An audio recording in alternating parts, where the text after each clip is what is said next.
चलिए, जय हिंद दोस्तों। मैं आज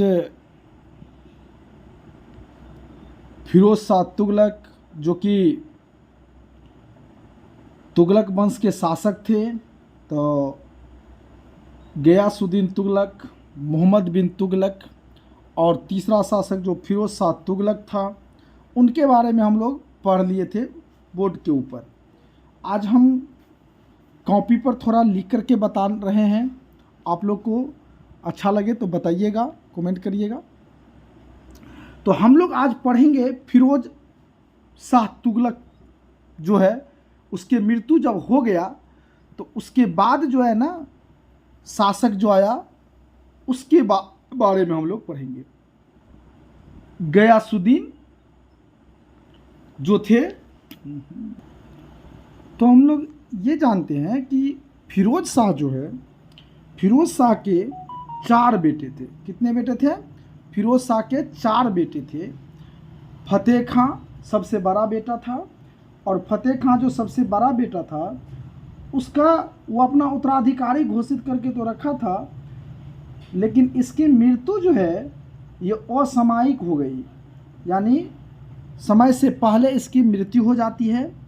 और मृत्यु हो जाने के बाद क्या होता है कि दूसरा बेटा नसरुद्दीन को ये अपना सब कुछ मानता है। तीसरा बेटा होता है जफर खां, चौथा बेटा होता है सादिक खां। तो इस तरह से इसको 4 गो बेटा था। फतेह खां सबसे बड़ा बेटा, सेकंड में नासिरुद्दीन महमूद शाह था, जो बाद में जाकर के ये भी राजा बनता है, शासक बनता है। जफर खां था, और उसके बाद सादिक खां था। तो 4 बेटे के क्रम में पहला बेटा तो इसका मर ही गया था असामयिक मौत से 1366 में। तो इसका शासन चलते रहा। तो फिरोज शाह जो है, फिरोज शाह के मरने के बाद जो है, इनके बेटा जो फतेह खां था, उनके बेटा फतेह खां के बेटा जो था गयासुद्दीन तुगलक द्वितीय, यानी फिरोज शाह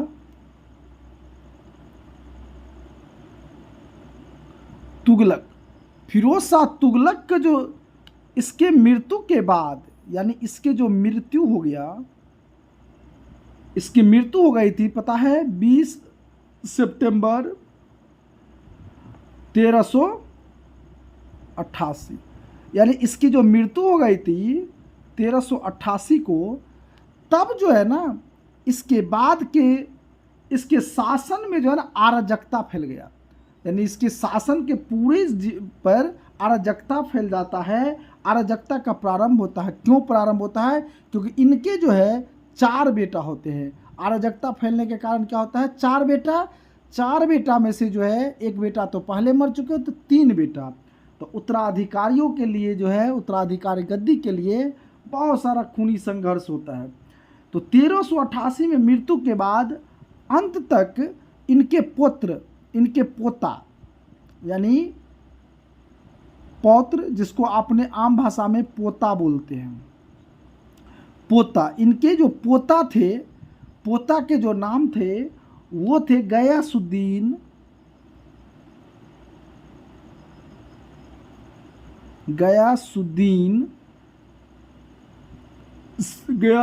तुगलक शाह, गयासुद्दीन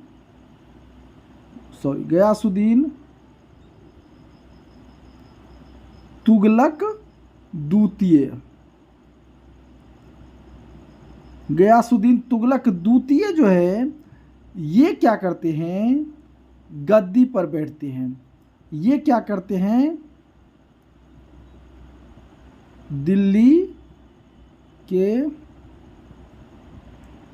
गद्दी पर बैठते हैं।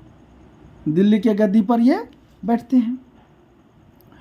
अब जो है, ये दिल्ली के जो गद्दी पर बैठते हैं, ये कौन होते हैं?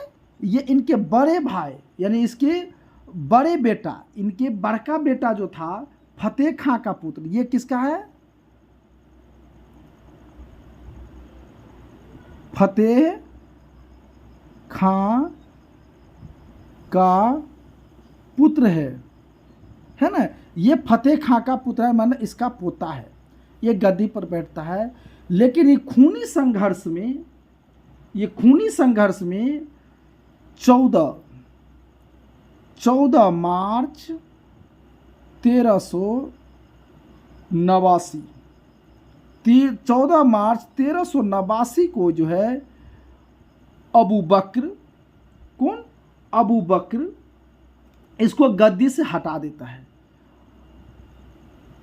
14 मार्च 1389 को वो भी उसका पोते होता है अबू बकर दिल्ली के गद्दी पर बैठता है, यानी इसको हरा करके जो है ना गद्दी पर बैठता है। कौन? अबू बकर।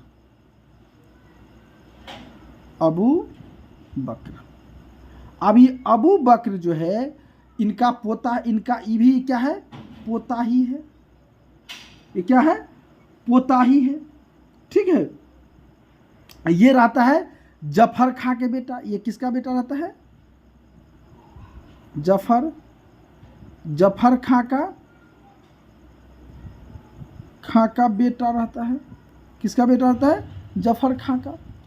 तो ये जफर खां का बेटा रहता है और ये रहता है, तो ये दोनों भाई में ही लड़ाई हो जाता है। ये दोनों जो होता है, ये दोनों जो होते हैं ये भाई होते हैं चचेरा।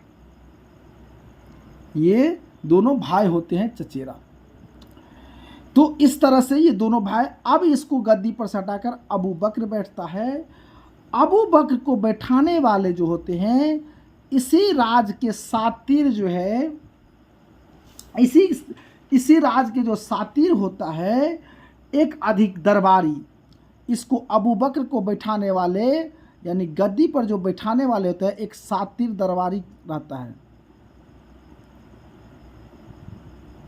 सातिर दरबारी, इसका बहुत बड़ा रोल है। सातिर दरबारी जो होता है उसका नाम होता है रुकनुद्दीन।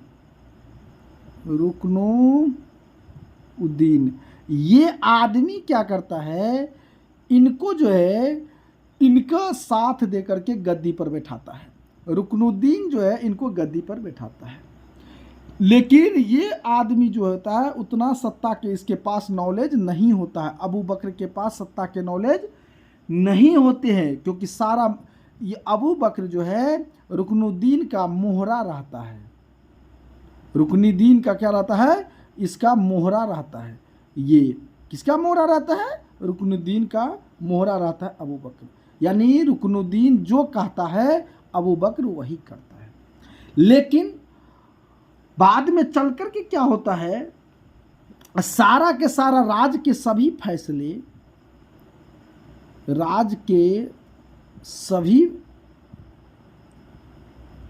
फैसला ये लेने लगता है रुकनुद्दीन। राज के सभी फैसला रुकनुद्दीन ले लगते हैं। ये बेचारा कुछ समझ नहीं पाता है। तो धीरे धीरे जब इसको इस बात की जो है ना नाराज़गी होती है कि राजा नाम मात्र के राजा थे, अबू बकर क्या थे? क्योंकि फैसला कौन ले रहे थे? रुकनुद्दीन। नाम मात्र के राजा कौन थे? अबू बकर। तो अबू बकर को एहसास हो गया कि सारा के फैसला यही लेगा, तो हम क्या करें? तो अबू बकर क्या करता है, जितने भी शासन प्रशासन जो भी फैसला होता था सब इनके कंट्रोल में हुआ करता था। तो अब आपसी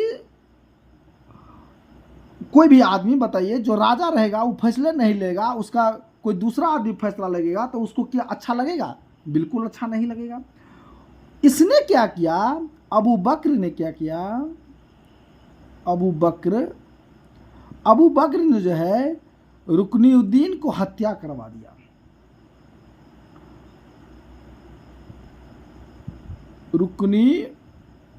उद्दीन रुकनुद्दीन को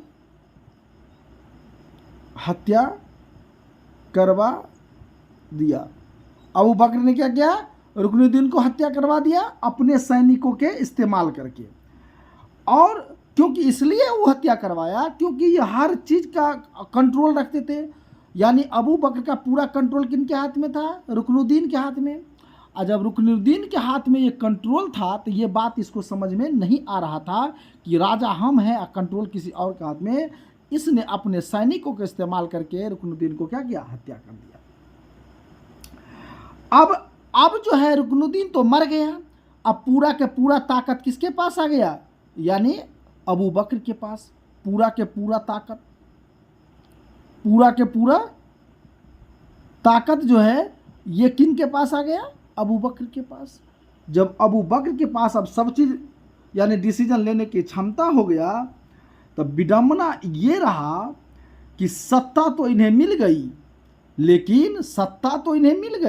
लेकिन इसे राज चलाने का नॉलेज अबू बकर को नहीं था। सत्ता तो मिल गया लेकिन राज चलाने का क्या था? नॉलेज नहीं था। क्योंकि राज कौन चला रहा था? रुकनुद्दीन चला रहा था। इसको इसने मरवा दिया। तो जब मरवा दिया तो ये तो बेचारा अभी कुछ इसको अता पता राज में क्या सब होगा। सो राज में अराजकता फैल गया। अराजकता का माहौल बन गया।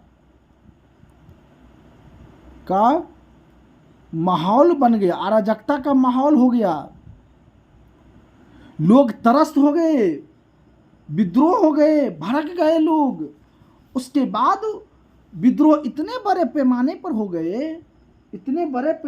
हो गए कि उसको कंट्रोल करना काफी मुश्किल हो गया। पूरा साम्राज्य हिल